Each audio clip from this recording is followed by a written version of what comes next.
नमस्कार। Duggal's career public senior secondary school Ponta Sahib online class 2020-21 में आपका स्वागत है। मैं गुलाब सिंह, भाषा अध्यापक। आज कक्षा 9वीं और 10वीं को हिंदी व्याकरण का वाच्य परिवर्तन के बारे में पढ़ाने जा रहा हूँ। तो बच्चों, आओ आज हम वाच्य परिवर्तन के बारे में पढ़ेंगे। वाच्य परिवर्तन किसे कहते हैं, वाच्य परिवर्तन क्या होता है, इसके कितने भेद होते हैं, इसकी क्या परिभाषा होती है। सबसे पहले हम इसकी परिभाषा के बारे में जानेंगे। इसका अर्थ क्या होता है, इसकी परिभाषा क्या होती है। तो परिभाषा क्रिया के जिस रूप से यह पता चले कि क्रिया का मुख्य विषय कर्ता है, कर्म है अथवा भाव है, उसे हम वाच्य कहते हैं। एक बार फिर से बोल रहा हूँ। क्रिया के जिस रूप से यह पता चले कि क्रिया का मुख्य विषय कर्ता है, कर्म है अथवा भाव है, उसे हम वाच्य कहते हैं। या फिर क्रिया के जिस रूप में कर्ता, कर्म अथवा भाव की प्रधानता हो, उसे हम वाच्य कहते हैं।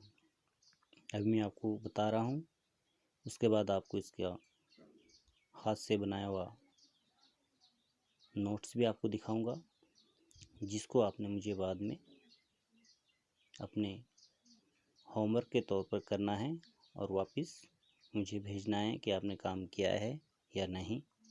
और जिसमें आपको कोई डाउट होएगा उसे आप मुझे कमेंट में डाल के बताना है कि आपको कहाँ समझ नहीं आ रहा है, तो आपको मैं डाउट क्लियर करूँगा। तो परिभाषा आपने पढ़ ली कि क्रिया के जिस रूप में यह पता चले कि क्रिया का मुख्य विषय कर्ता है, कर्म है अथवा भाव है, उसे हम वाच्य कहते हैं। अब आता है वाच्य के भेद। कई बार पेपर में पूछ लेते हैं कि वाच्य के भेद कितने होते हैं, कई बार आपको परिभाषा पूछ लेंगे। तो भेद है वाक्य के, मुख्य तौर पर वाच्य के 3 भेद होते हैं। कौन कौन से हैं, आइए जानें। नंबर 1, कर्तृवाच्य, कर्मवाच्य, भाववाच्य। कर्तृवाच्य, कर्मवाच्य और भाववाच्य। अब हम उसको आगे अलग अलग इस पे जानेंगे कि कर्तृवाच्य क्या होता है, कर्मवाच्य क्या होता है और भाववाच्य क्या होता है। ठीक है। वाच्य के 3 भेद होते हैं, कर्तृवाच्य, कर्मवाच्य और भाववाच्य। सबसे पहले कर्तृवाच्य।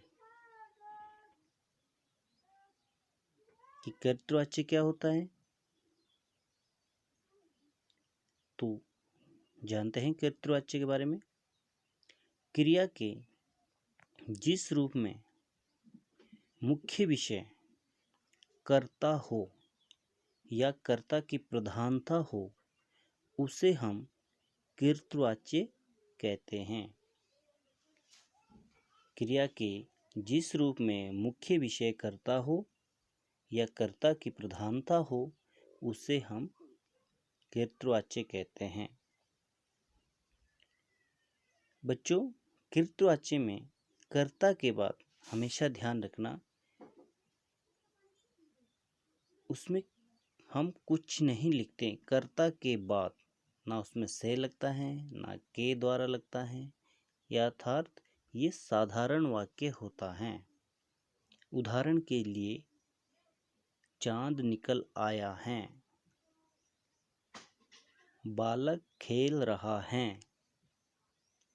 सुधा पुस्तक पढ़ती है आदि। चांद क्या इसमें कर्ता है, इसमें कर्ता की प्रधानता है।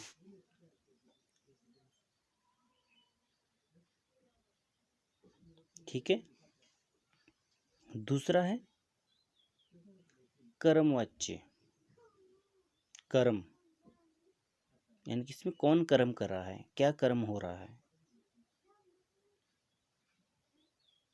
किस चीज की क्रिया हो रही है, कर्मवाच्य। नंबर 2 है कर्मवाच्य। क्रिया के जिस रूप में कर्म की प्रधानता होती है या क्रिया का मुख्य विषय कर्म हो, उसे हम कर्मवाच्य कहते हैं। इसमें कर्ता के बाद के द्वारा तथा से लगाया जाता है। ध्यान से सुनिएगा, इसमें कर्ता के बाद के द्वारा तथा से लगता है, उसे हम कर्मवाच्य कहते हैं। जैसे उदाहरण के लिए, राधा के द्वारा पत्र लिखा गया, मोहन के द्वारा खाना खाया गया, राम के द्वारा पतंग उड़ाई गई। बच्चे मैंने इसमें बोला था कर्ता के बाद के द्वारा तथा से लगता है, उसे हम कर्मवाच्य कहते हैं। राधा के द्वारा, राधा इसमें कर्ता है, कर्ता के बाद मैंने कहा था के द्वारा तथा से लगे, उसे हम कर्मवाच्य कहते हैं। राधा के द्वारा पत्र लिखा गया, राधा इसमें कर्ता है, कर्ता के बाद मैंने क्या बोला था, के द्वारा या से लगता है, तो इसमें राधा के द्वारा पत्र लिखा गया। मोहन, मोहन क्या है इसमें कर्ता है, कर्ता के बाद मैंने बोला था के द्वारा या से लगता है, उसे हम कर्मवाच्य कहते हैं। तो मोहन के द्वारा गाना गाया गया,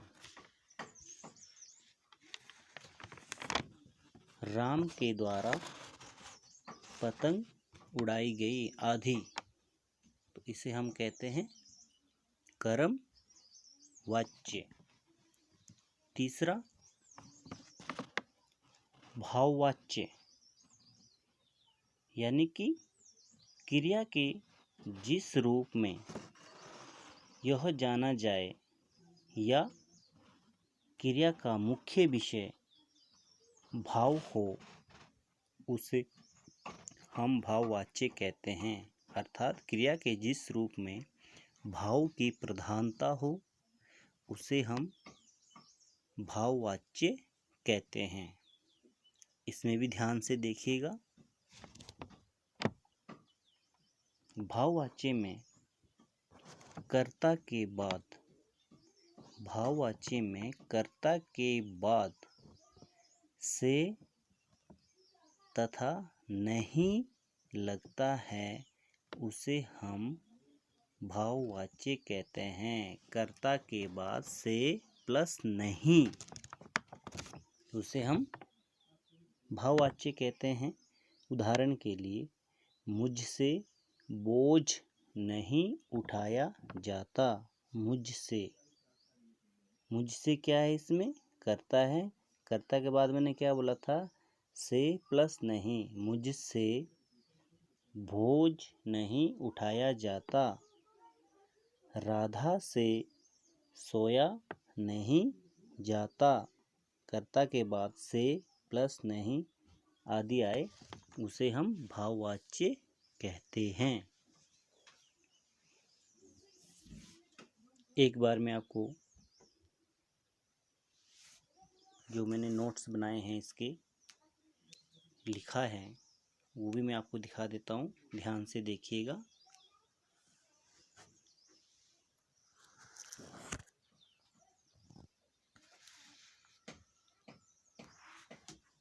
ये देखिएगा,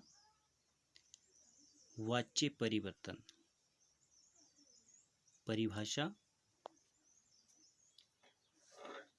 परिभाषा क्या है इसकी? क्रिया के जिस रूप से यह पता चले कि क्रिया का मुख्य विषय कर्ता है, कर्म है अथवा भाव है, उसे वाच्य कहते हैं।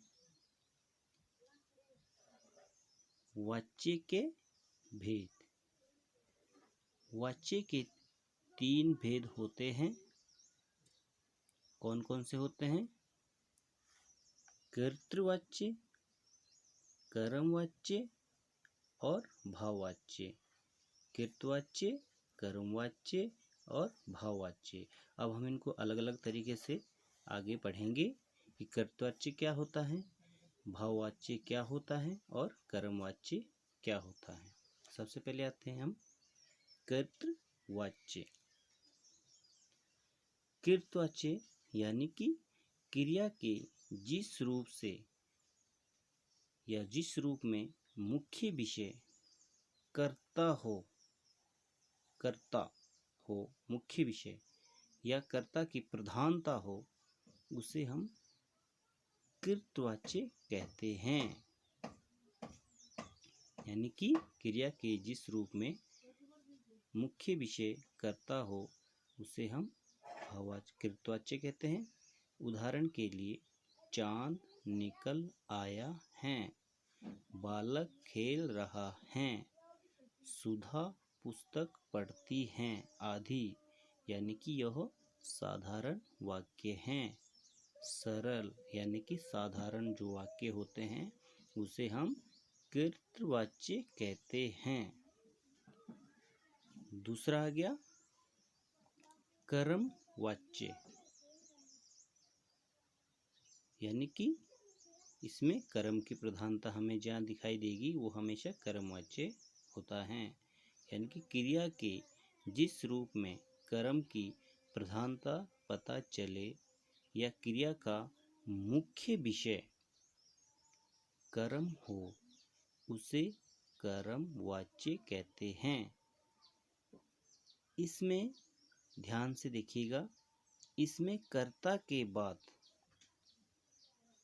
के द्वारा तथा से लगता है। इसमें कर्मवाच्य में कर्ता के बाद के द्वारा तथा से लगता है। उदाहरण के लिए मैं आपको बताता हूँ। राधा के द्वारा पत्र लिखा गया। बच्चों, मैंने बोला था इसमें कर्ता के बाद, कर्ता क्या है इसमें? राधा। राधा इसमें कर्ता है। तो मैंने क्या बोला था? कर्ता के बाद के द्वारा तथा से लगता हो जिसमें, वो हमेशा कर्मवाच्य होता है। तो राधा के द्वारा, ये देखो यहाँ लगा के द्वारा पत्र लिखा गया। मोहन, मोहन क्या इसमें? कर्ता है। के द्वारा गाना गाया गया, तो इसमें के द्वारा गाना गाया गया, तो ये भी कर्मवाच्य हैं। तीसरा, राम के द्वारा पतंग उड़ाई गई आदि। राम क्या है? कर्ता है। कर्ता के बाद मैंने क्या बोला था? के द्वारा या से लगता हो, तो इसमें के द्वारा आ रहा है। पतंग उड़ाई गई, तो ये क्या है? कर्मवाच्य। अब आता है तीसरा, भाववाच्य। क्रिया के जिस रूप में यह जाना जाए कि क्रिया का मुख्य विषय भाव हो, उसे हम भाववाच्य कहते हैं। या कि क्रिया के जिस रूप में भाव की प्रधानता हो, उसे हम भाववाच्य कहते हैं।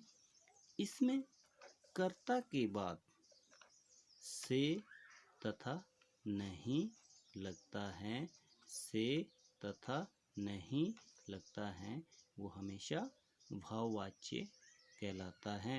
जैसे, मुझसे बोझ नहीं उठाया जाता। मुझ क्या इसमें? कर्ता है। मैंने क्या बोला था? जिसमें कर्ता के बाद से तथा नहीं लगता वो हमेशा भाववाच्य में होता है। तो मुझ से, मुझ के बाद मुझ क्या है इसमें, कर्ता, कर्ता के बाद से प्लस नहीं लगता, हमेशा वो लगता है जो नहीं और से जिसमें लगता हो हमेशा भाववाच्य होता है। राधा से सोया नहीं जाता, आधी यानी कि राधा इसमें कर्ता है, राधा यानी कि कर्ता के बाद मैंने क्या बोला था, जिसमें से प्लस नहीं लगता हो वो हमेशा भाववाच्य होता है। तो राधा से सोया नहीं जाता आदि यह भाववाच्य हैं। तो बच्चों आज हमने किसके बारे में पढ़ा, वाच्य के बारे में, वाच्य परिवर्तन परिभाषा, जिसमें कर्ता, कर्म अथवा भाव की प्रधानता हो उसे हम वाच्य परिवर्तन कहते हैं या वाच्य कहते हैं। वाच्य के भेद 3 प्रकार के होते हैं, कृतवाच्य, कर्मवाच्य और भाववाच्य। कृतवाच्य में जिसमें साधारण वाक्य हो या कर्ता के बाद कोई शब्द नहीं जुड़ता वो हमेशा कृतवाच्य कहलाता है। उदाहरण के लिए चांद निकल आया, बालक खेल रहा है, सुधा पुस्तक पढ़ती है आदि।